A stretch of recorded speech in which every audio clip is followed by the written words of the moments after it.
Hello guys and welcome back into a new brand video.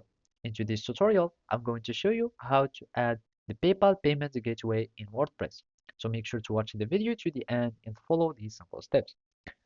So basically for that, we will be needing just to add our plugin for PayPal payment gateway.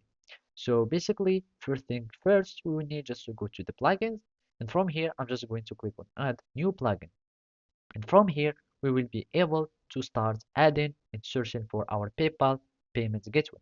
And of course, it really depends on what you want to link your PayPal gateway with.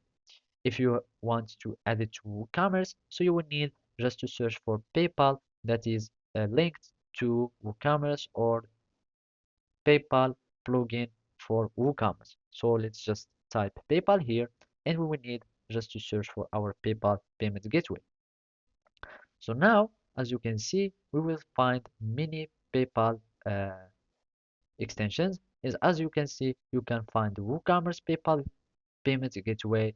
There is the payment plugins for PayPal for WooCommerce, and this one is also for WooCommerce. And as you can see, those are all uh, easy PayPal and Stripe by now. So that means that it will add a button that you can add in your website or wherever, and you can get it to your website, and it will be added as a button, and it depends on your needs.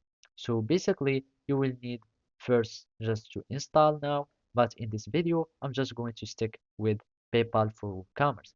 So from here, I have already this WooCommerce PayPal payment, and it is by WooCommerce. Now we need to set up our WooCommerce, I mean our payment gateway.